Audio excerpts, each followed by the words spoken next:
I want you to picture something. It's late, and I'm talking a late night in the 90s. You know the kind of nights I'm talking about. If you grew up in that era, the house is quiet, your parents are probably asleep, your TV in your bedroom is way too loud, but somehow not loud enough. You're sitting probably 3 feet from the TV that weighs roughly the same as a Honda Civic, and you pop a disc into your PlayStation 1, and a menu appears, beckoning you to press start. And you do, and you hear a voice say Resident Evil, and you're immediately hit with some of the most aggressively serious live-action acting you've ever seen in your life. And you don't know it yet, but your brain chemistry is about to permanently change, because that night was the first time a video game made you feel small. Not necessarily underpowered, just small. And that's different. You know, we've talked about a lot of heavy stuff around the Nerdcast here lately. From history rhyming, to politics, to culture. And don't get me wrong, all of that stuff is important. But sometimes, you need a break from real-world doom and gloom, so you can embrace fictional doom and gloom that at least comes with a shotgun. And with Resident Evil Requiem's release fastly approaching, and this year marking 30 years of Resident Evil, it kind of feels like the right time. Not to rank, not to argue about tank controls, but to just sit down and remember why these games mattered, why they felt different, why they stressed us out in ways modern games rarely dare to anymore. Why opening a door used to feel like a life or death decision, and why hearing something whisper the word stars from down a hallway still activates fight or flight in grown-ass adults. Because before Resident Evil became cinematic action spectacle, before it reinvented itself 15 different times, before we had photorealistic mold monsters and over-the-shoulder aiming, there was a mansion, there was a city, and there was a corporation so cartoonishly evil that somehow it felt completely plausible. And anyone who grew up with those original games, we absolutely loved it. We loved the cheese, we loved the tension, we loved the inventory Tetris. We loved that feeling of, do I have enough ammo for this hallway? Spoiler, you never did. And that was the point. So today, we're hopping in the Wayback Machine and we're going back. Back to when survival horror was born. Back to when fear wasn't loud. It was quiet and deliberate. It was a camera angle you couldn't see around.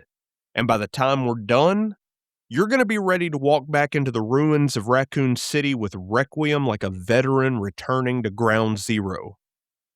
But first, we have to talk about where this all actually started. And no, it wasn't in 1996.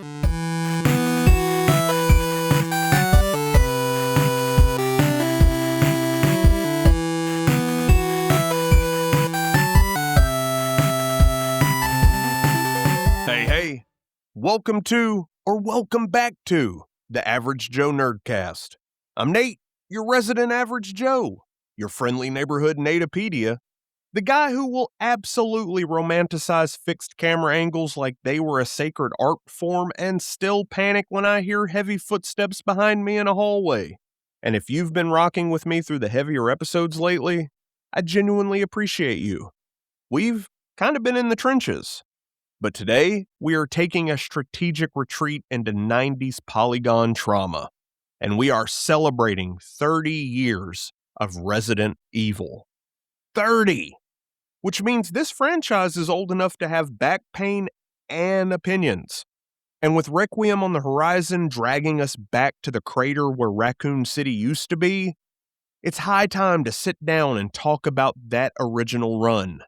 Not the remakes, not the reinventions, the OG classics. The games that invented survival horror as we know it. The ones that made you conserve ammunition like it was rent money. The ones that made a door opening animation feel like a boss fight in and of itself. The ones that made you deeply suspicious of any corporation with a clean logo and a research division. And I'm not going to be doing this like a documentary. We're going to be doing this like we always do.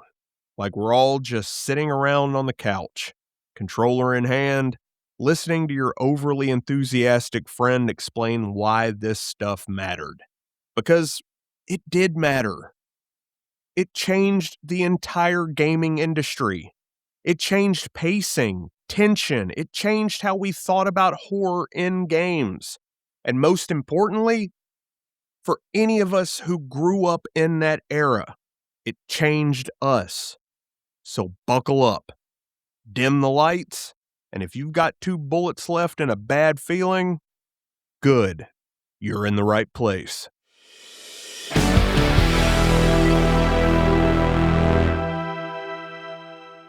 So let me be honest with all of you right here at the jump. This is the part that absolutely blew my mind while I was researching for this episode. Resident Evil didn't just appear out of nowhere in 1996. It didn't just crawl out of a foggy forest with dramatic music and questionable acting. It had a weird little ancestor. And when I say weird little ancestor, I mean back in 1989, on the Famicom, Japanese only release, top-down sprites, turn-based combat, and the name? Sweet Home. Now, if you're like me, you're probably sitting there going, I'm sorry, what? Because, like you, I had no idea.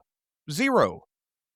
I always thought Resident Evil just invented survival horror out of pure chaos and ambition.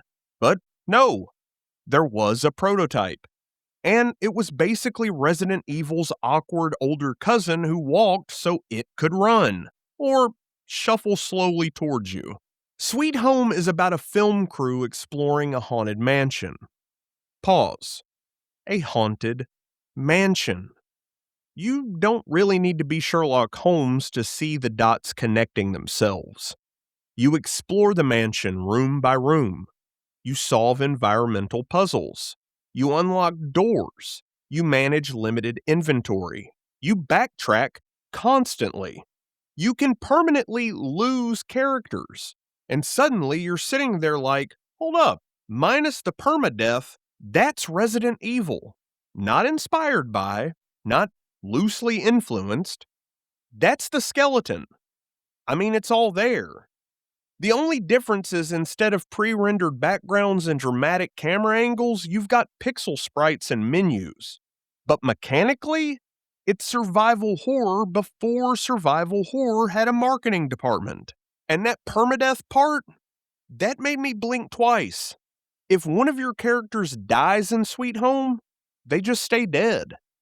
No retries, no checkpoint reload, they were just gone. And the ending changes depending on who survives the story with you. And this was back in 1989. Meanwhile, in America, we were jumping on turtles. And that's wild. That is bold design thinking. That's not arcade design. That's consequence design. And that DNA goes straight into Resident Evil's tension philosophy. Because survival horror isn't about, can you shoot good? It's about, can you manage loss? And Sweet Home, it understood that. And another really cool detail, you couldn't carry everything. Every character had limited tools, so you had to make choices. Do I bring this item? Do I leave it behind? Do I risk backtracking? Does that sound familiar? That is the emotional ancestor of staring at your Resident Evil inventory grid like you're balancing a budget. It's anxiety by design, And I had no idea it started in the 80s. So when Capcom decided to revisit horror in the mid-90s, they didn't invent the wheel. They just upgraded it. They took Sweet Home structure, put it in a 3D space, locked the camera, added some silence, added some creepy as hell sound design, added some vulnerability, and suddenly, survival horror was born. But it wasn't an accident. It was iteration. It was someone looking at this weird little 8-bit mansion experiment and saying, what if we made this cinematic? And 7 years later, we're running through the woods from zombie dogs. And this is why this stuff is so cool to look back on. Because it wasn't lightning in a bottle. It was evolution. And now that we've unearthed the fossil, now we get to step into 1996. Because that's where things get real. So you've popped the disc in, and you don't know what you're about to experience just yet. All you know is the box art looks serious. Not colorful, not mascotty, not collect 100 coins. Serious. And you press start, and boom, live action, real woods, fog, CGI helicopter. Real actors who absolutely showed up ready to win an Oscar for Best Performance in a PlayStation game. And it opens with Chris Redfield reading the star's mission report. Calm, measured, professional, like he's giving a briefing to city council. Cannibal murders. Victims were apparently eaten. Sir, you are underreacting. And then we get the cast roll. Freeze frame, names on the screen. Chris Redfield, Jill Valentine, Barry Burton, Rebecca Chambers, Albert Wesker. Each one introduced like this is a primetime crime drama on ABC in '94. No one is winking. No one is ironic. This is played dead serious. And that's what makes it absolutely legendary. But back to that opening cutscene. The zombie dogs attack. And listen, those zombie dog puppets are doing their best. The camera cuts are aggressive. The forest looks like it was discovered 5 minutes before filming in someone's cousin's backyard. And it is abundantly obvious that someone is just off screen shaking branches and leaves. And it absolutely rules. Because the energy is pure commitment. You can feel Capcom saying, we are making cinema. And Kid U is sitting there like, this is awesome. And as our heroes burst down the front door of the mansion, we get into the in-game voice acting. And this is where Resident Evil accidentally creates some of the most quoted lines in all of gaming history. Barry Burton with full dad energy intensity. You were almost a Jill sandwich. Delivered like he just prevented a catastrophic lunch incident. Wesker standing there in sunglasses at night like that's completely normal workplace attire.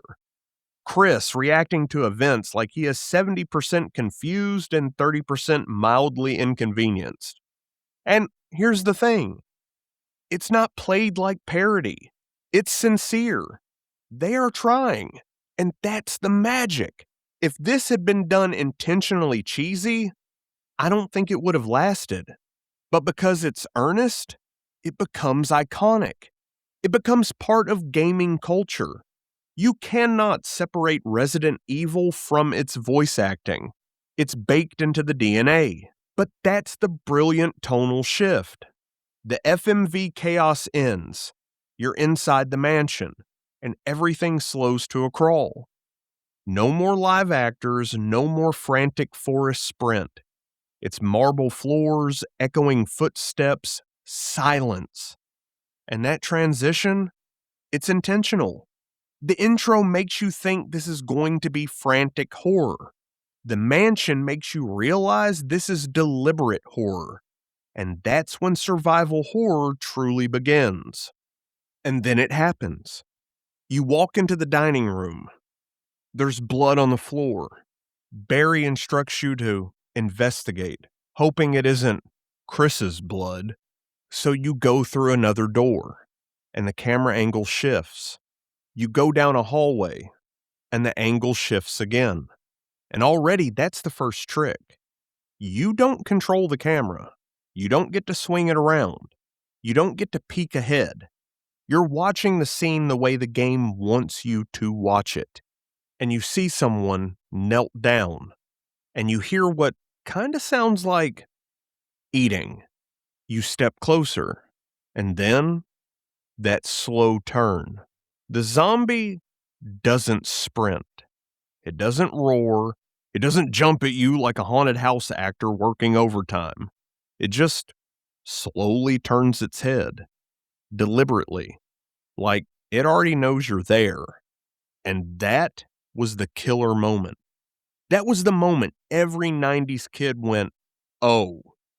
Because up until then, games were all about dominance. You were Mario jumping on things. You were Sonic outrunning things. You were the Doom guy blasting through hallways like you had a lease agreement on hell. But Resident Evil made you hesitate.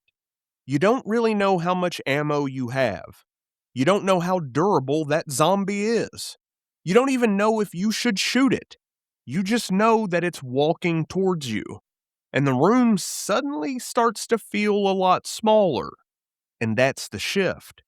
That's when the game quietly tells you, you are not powerful here.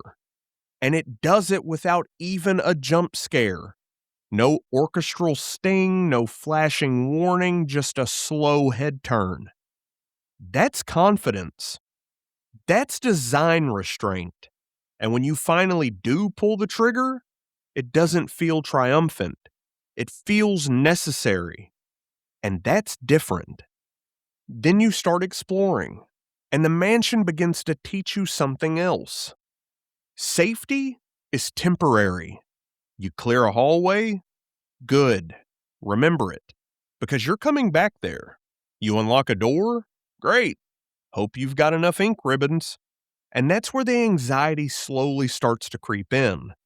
Not from what's chasing you, but from what you might lose. You do not have infinite saves. You don't have infinite bullets. You don't have infinite space in your inventory. You have tension, scarcity, and suddenly survival horror isn't about reflexes. It's about restraint. And then later the hunters show up, and everything you thought you understood about the mansion collapses again. But we'll get there. Because before the escalation, we need to talk about the illusion of control. You see, you start this game as STARS, Special Tactics and Rescue Service, which, first of all, is an aggressively 90s acronym. You're not just a random civilian. You're not some unlucky bystander. You're part of an elite tactical police unit, combat training, weapons, the illusion of backup. You are supposed to be the one people call when things go wrong, and the game leans into that illusion.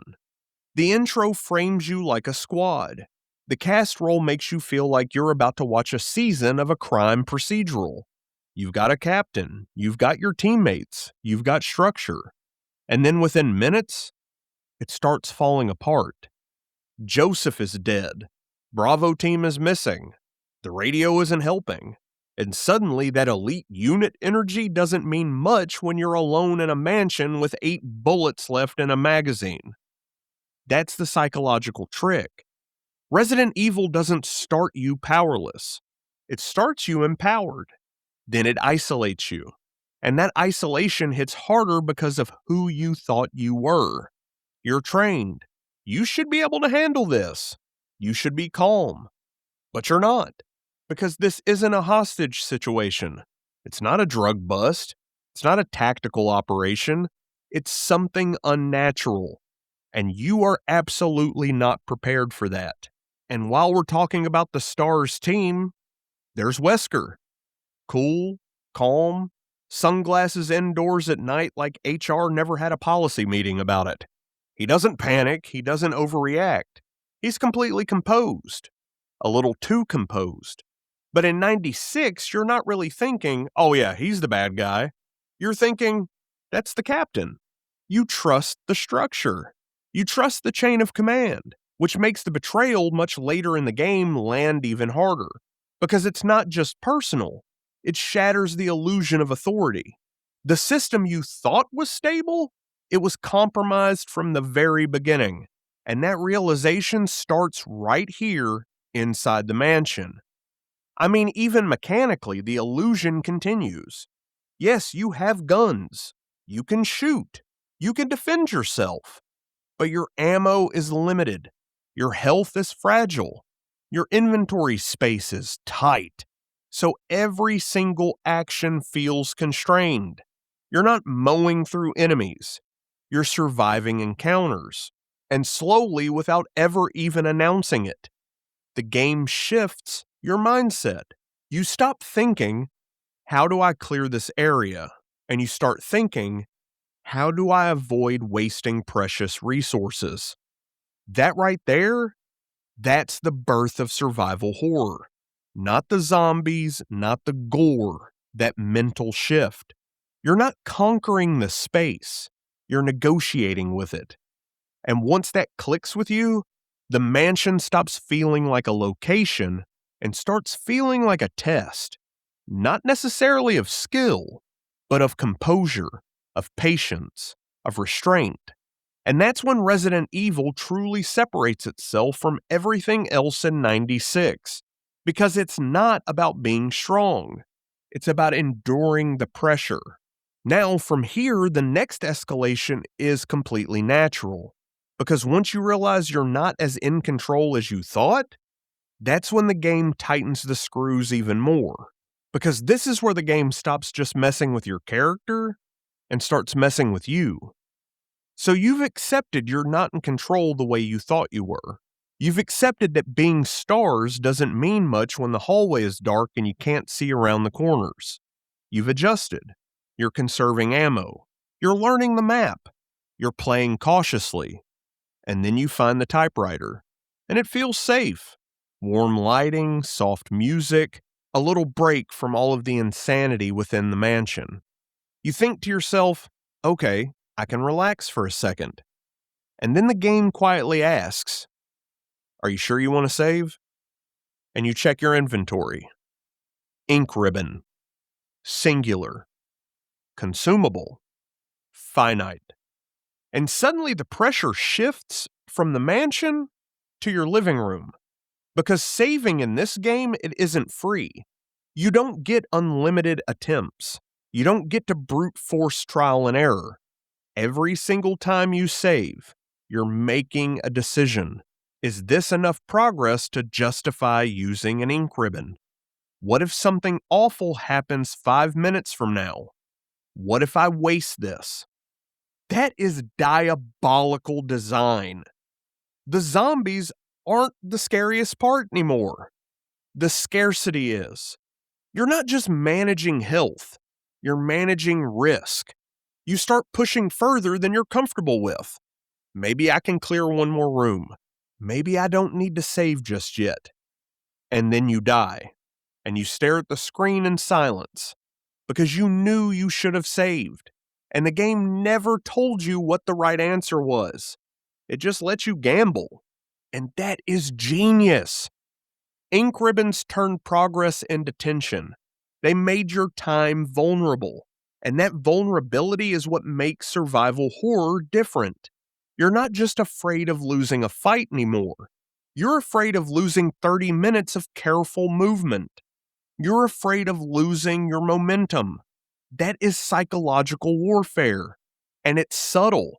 There's no tutorial explaining it. No pop-up saying, this is stressful on purpose.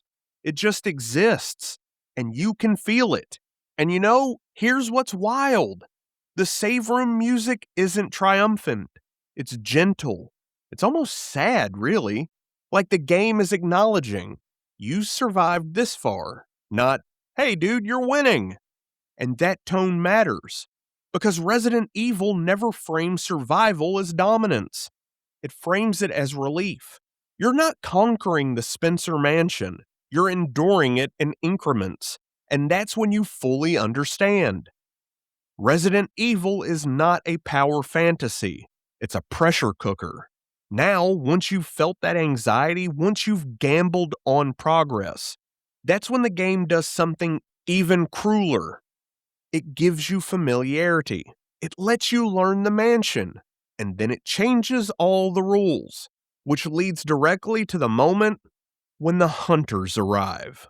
You see, by now in your playthrough, you've mapped the mansion in your head. You know exactly which hallway leads back to the dining room. You know which staircase connects to the second floor. You know where all the safe rooms are. You know where you left that one item you swear you'll come back for later. There's comfort in that. Not full safety, but familiarity. You start walking with purpose instead of fear. You're not sprinting anymore. You're planning. And that's when the game decides, cool, how about we ruin that? And the hunters arrive. And if you played this in the 90s, then you remember exactly where you were the first time it happened.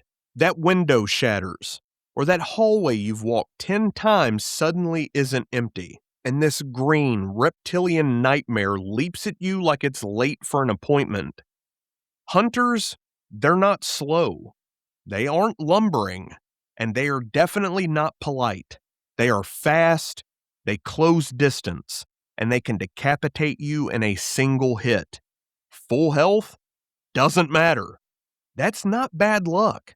That's design escalation. Because here's the genius of it. The game waits until you feel comfortable, then it weaponizes your comfort against you. Every hallway you memorized, now they're dangerous. Every shortcut you relied on, now they're a risk. Backtracking, which was already tense, becomes a gauntlet, and that is absolutely brilliant. Because survival horror isn't just about fear of the unknown, it's about fear of the known becoming unstable. The mansion doesn't change visually, but the rules absolutely change, and that shift hits harder than any jump scare could. And it's not just mechanical escalation, it's thematic escalation. The hunters are not accidents, they're bioweapon prototypes, deliberate, refined, created, which means by the time they're stalking you through hallways you once felt safe in, you're no longer dealing with containment failure. You're dealing with product testing. That is the shift. Zombies, they were collateral damage. The hunters, they are intentional. The Umbrella Corporation didn't lose control. Umbrella was experimenting, and you were all part of the data. And right about the time that realization starts setting in, that's when Wesker's betrayal detonates. And suddenly, the horror isn't just biological, it's institutional. At this point, you've survived the mansion. You've survived all the horrors and BOWs that the Umbrella Corporation could throw at you. You've rationed ink ribbons like they were precious minerals. And then you descend down into the lab beneath the mansion. And this is the moment where everything begins clicking, because the wallpaper is gone now. The chandeliers are gone. The marble floors are gone. Now it's metal, glass, sterile corridors, cold lighting. The mask, it's come off. The mansion was just a shell. This was always the truth underneath. Umbrella, research, containment chambers, the bioorganic weapons. You weren't exploring a haunted estate. You were walking on top of a lab the entire time. And then you walk into that chamber, and Wesker is there. Calm, sunglasses still on because of course they are. And instead of relief, instead of that, oh man, we made it moment, you get the speech, the explanation, the field test. The STARS team wasn't sent there to investigate. You were sent there to collect combat data on the monsters, on the hunters, on the tyrant. You weren't survivors. You were variables. And then the capsule opens, and the tyrant steps forward. And this is important. The tyrant is not chaotic. It's not a rabid animal. It stands upright. It's controlled. It's powerful. It's deliberate. This is what Umbrella wanted. The zombies, they were side effects. The tyrant is the real product. And in that moment, the horror shifts again. Because this isn't a ghost story. It's not a curse. It's not the supernatural. It's just corporate ambition. It's profit over humanity. It's a company that built a god in a tube and wanted to sell it. And you're standing in front of it with a shotgun and really bad odds. That's pure escalation. And that's the final reveal of Resident Evil 1's thesis. Power without restraint creates monsters. And when the lab starts self-destructing, when the countdown begins, you're not thinking about victory. You're only thinking about escape. You see, you don't defeat Umbrella. You just survive exposure. The helicopter lifts off, the mansion explodes, and the sky glows orange behind you. And 1996 ends with something rare for video games at the time. Not necessarily triumph, just relief. But Umbrella is still out there, and Wesker isn't truly gone. The research, it wasn't isolated. And 2 years later, an entire city gets to pay the price. January 21st, 1998. And you're not in the woods anymore. You're on a highway, gas station lights flickering. You're not a part of stars. You're not trained for special tactics. You're just a rookie cop showing up late to his very first day. Or a college student looking for her cop brother. And the city, it's already dying. This is Resident Evil 2. And instead of containment, you get the collapse. And the genius of Resident Evil 2 isn't that it's bigger. It's that it's louder. There's sirens in the distance, storefronts burning, gunshots echoing somewhere you can't see. The horror is no longer isolated. It's public. You don't stumble into the nightmare. You drive straight into it. And unlike the mansion incident, there's no illusion of control here. There's no elite unit framing.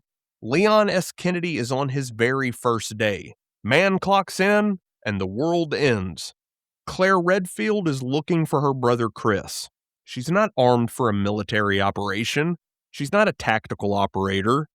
She's just determined. And that difference changes everything. Resident Evil 1 lets you believe you were prepared.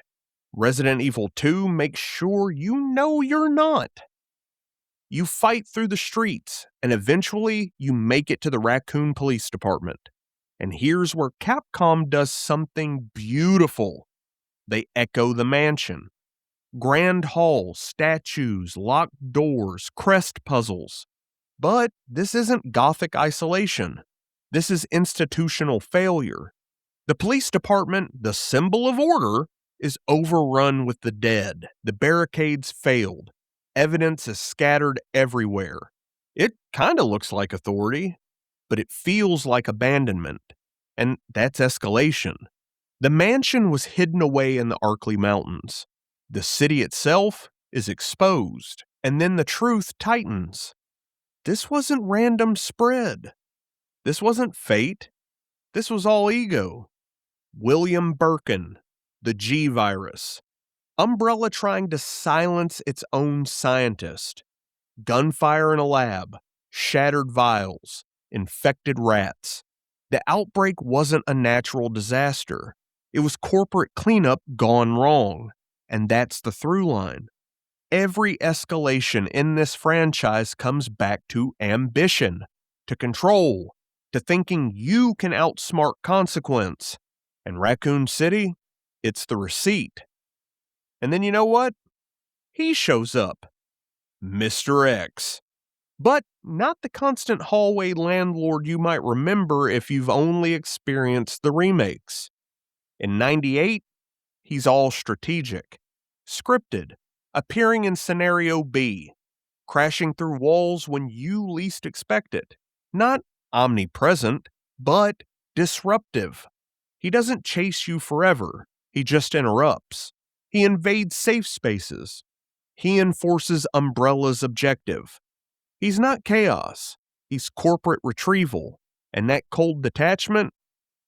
Hell, that's scarier than rage. Meanwhile, Birkin is mutating, stage by stage, human form collapsing under the weight of unchecked evolution.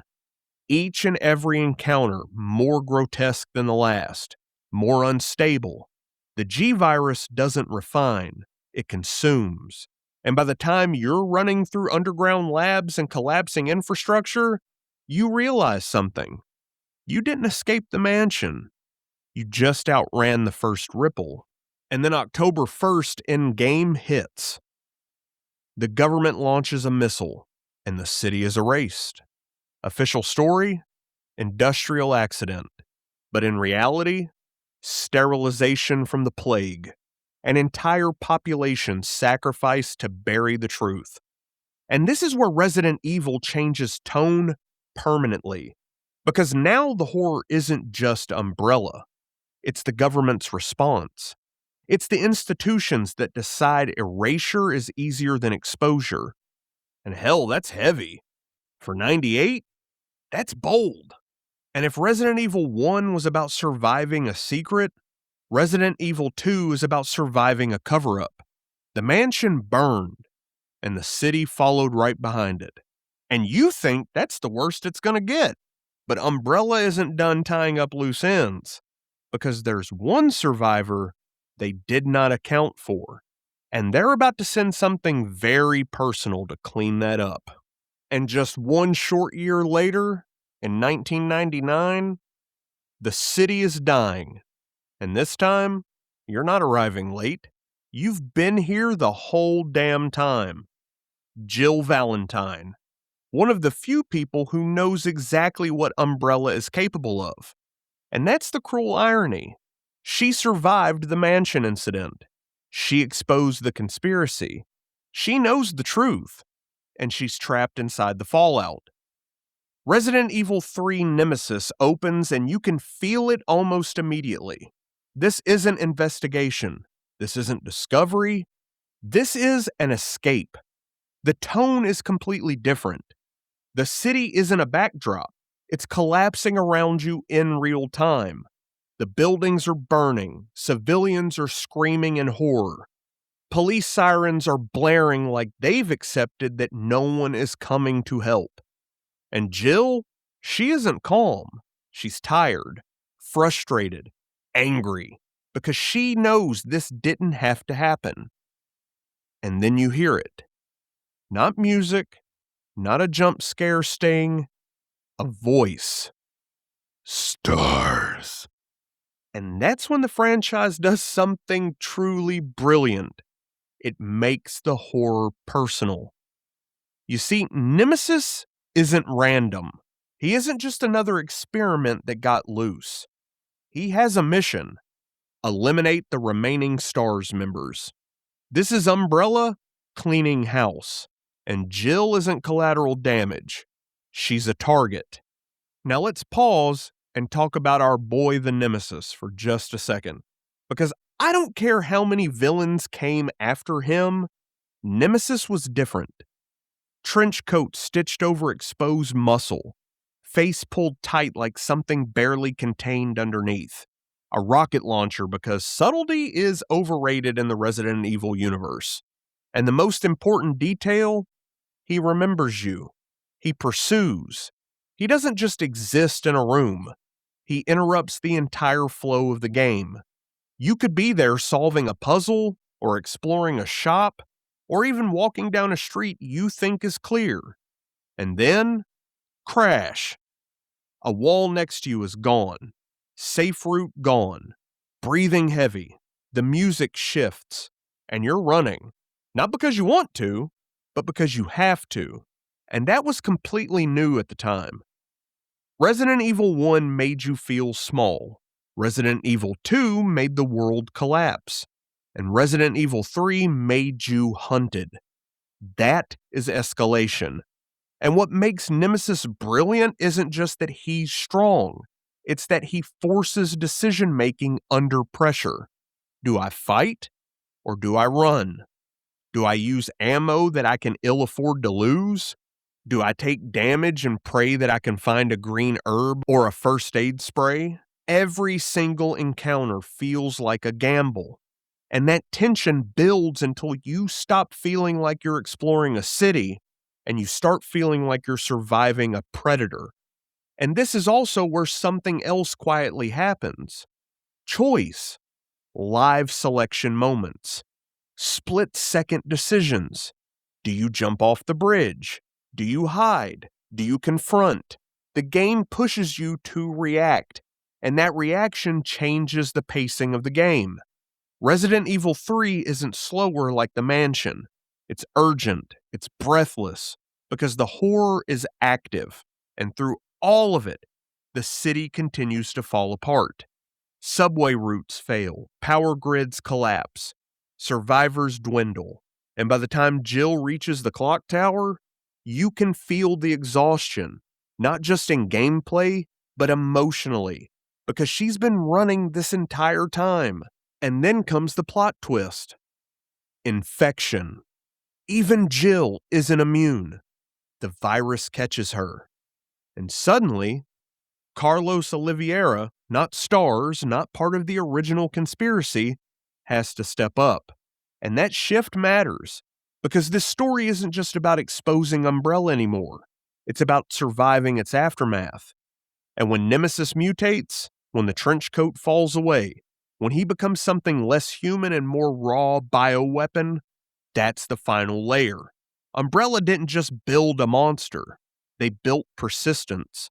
And Jill's final confrontation isn't about uncovering the truth. It's just about ending the pursuit for good. And then the missile launches. The city is erased. Again, officially sterilized. Unofficially buried. And if Resident Evil 2 was about surviving the collapse, Resident Evil 3 is all about surviving the retaliation. Umbrella tried to erase the witnesses, and they failed. But the cost? Raccoon City. And now, here's the wild thing. You'd think after the mansion, after Raccoon City, the missile strike, that this story would shrink, that it would tighten back up. But instead, it goes global. Because Umbrella isn't just a company. It's a machine, and machines don't stop when one city burns. They just relocate. And that brings us to Resident Evil Code Veronica. And let me preface this part, because this is where my personal Resident Evil timeline gets a little weird. Because you see, after Resident Evil 3, I was still a PlayStation kid. I was loyal, stubborn, and definitely a little broke. I never had a Dreamcast. So when Resident Evil Code Veronica dropped in 2000, I watched from the sidelines, and that hurt a little. Because this wasn't a side story. This wasn't a spinoff. This was a direct continuation of Resident Evil 2 and 3. And for the first time since 1996, Resident Evil felt like it was evolving again. But I didn't get to play it until much, much later. You know, adult money era. Long after the Dreamcast had gone to that big console graveyard in the sky. And let me tell you, playing Code Veronica after living through the first 3 games, it hits you different, because this is the moment the franchise stops pretending Umbrella is a shadowy background villain and starts dragging it into the spotlight. The game opens with Claire Redfield, no longer in Raccoon City, and not in America, but infiltrating an Umbrella facility in Paris. And that's escalation already. We're international now, baby. She's not a bystander anymore. She's hunting, looking for her brother Chris, chasing the truth. And she gets caught, locked up on Rockfort Island. And before you can settle in, the island explodes into chaos. Another outbreak, surprise, surprise, and another containment failure. But this one kind of feels a little different, because the mansion was secret, the city was public. Rockfort feels abandoned, like Umbrella built a kingdom of experiments far from accountability, and now it's rotting. And here's where Code Veronica shifts tone. The gothic vibe, it returns, but not as nostalgia, as evolution. You've got castles, private military facilities, aristocratic obsession, family madness, the Ashford twins, Alfred and Alexia. And this is where the franchise leans into something bigger. Umbrella isn't just corporate greed. It's ego. It's legacy. It's narcissism on a global scale. The Ashfords, they aren't just villains.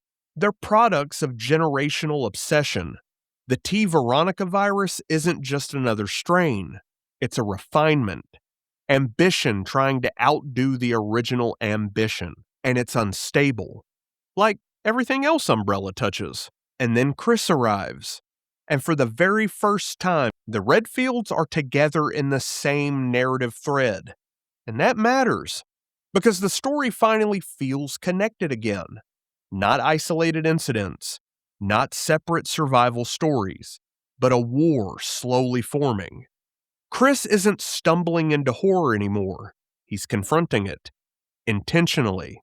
And when Wesker re-enters the picture, now we're cooking. Because Wesker didn't die in the mansion like we previously thought. He's evolved. And suddenly the personal rivalry is layered on top of the global conspiracy. Code Veronica is the bridge. It's the moment where Resident Evil stops being about outbreaks and starts being about reckoning. Umbrella isn't just surviving, it's fracturing. The secrets are leaking out. The internal power struggles are visible. The myth is cracking. And you know what I love about Code Veronica, especially playing it later in life, is that it feels ambitious.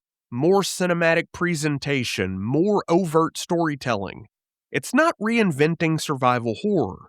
It's expanding the scope. The mansion was claustrophobic. The city was chaotic. The Nemesis was relentless. Code Veronica is dramatic. Operatic, even. It feels like the end of an era, because it was. By the time you leave Antarctica, by the time Alexia is defeated, by the time Wesker walks away still scheming, you realize something. The classic era has reached its ceiling. The formula is refined, and the scope is global. Umbrella's days are numbered, and the franchise is standing at a crossroads. And here's why that matters now. 30 years later. With Resident Evil Requiem bringing us back to the Raccoon City ruins, when you look at the first 4 games together, you see escalation. Mansion, city, hunter and prey, global conspiracy. It's not random. It's a climb. And the reason we celebrate these games isn't just nostalgia. It's foundation. They built the language of survival horror. They proved horror could be deliberate. They proved tension could be mechanical. They proved you could make players feel small on purpose. And that design philosophy, that's why we're still here all these years later, and we're still talking about it. Still getting hyped when the skyline of Raccoon City appears once again. And that, my friends, is the OG era. The mansion, the outbreak, the hunter and the prey, the reckoning, 4 games, 4 escalations. And if you zoom out, it's kind of wild what Capcom pulled off between 96 and 2000. They didn't just make horror games. They defined what survival horror meant.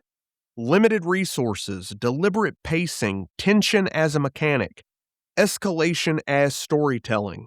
Capcom taught an entire generation that fear doesn't have to scream. Sometimes it just turns its head slowly in a dining room. And look, we can joke all day about the voice acting. We laugh about the Jill sandwich. We meme Wesker's sunglasses at night. But there's a reason those things stuck. Because underneath all that cheese, there was ambition. There was restraint. There was design confidence. And that foundation is exactly why, 30 years later, we're still here. Still excited, still talking about it, still getting a little nostalgic when we hear heavy footsteps echoing down a hallway. And with Resident Evil Requiem dragging us back to the ruins of Raccoon City, It just feels right to remember where the crater started. Because if we're going back, we should understand what was lost there. Next time, we're going to talk about the pivot, the reinvention, the moment Resident Evil stops being slow and becomes something else entirely. But today, we've honored the birth.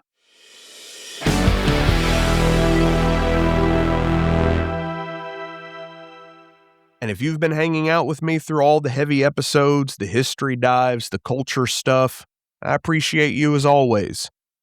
And if you're here for pure nerd nostalgia, welcome home. Be sure to hit the follow button, and please drop a 5-star rating or review.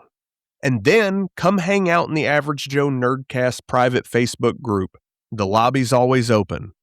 And I'll drop a link to it in the show notes, or you can head straight over to Facebook and in the search bar, just type Average Joe Nerdcast, the lobby, and you will find the page. And listen, if you're sitting there right now thinking, man, I should totally replay those classic titles, do it.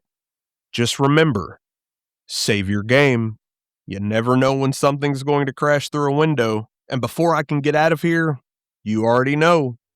Shout out to my player 2, 14 years deep, and she still lets me monologue about bioorganic weapons like it's pillow talk. That's fucking commitment. And shout out to my brother Ian, the real Natipedia of the Resident Evil world. Listen, if there is ever a collapsing zombie-infested city, that's the only man I trust to survive it with. Strategic, calm under pressure, knows all the lore, and will absolutely conserve ammunition. If we're barricading a police station, he's the one checking corners while I'm debating inventory space. That's my guy. And shout out to everyone behind the scenes holding down the Average Joe Nerdcast community. And if you made it through this entire episode, you're family now. So shout out to you. And don't forget, stay gold, nerd bold. And if someone whispers stars behind you, just make sure Ian's nearby. And then run. I'll catch you on the next one. Game over.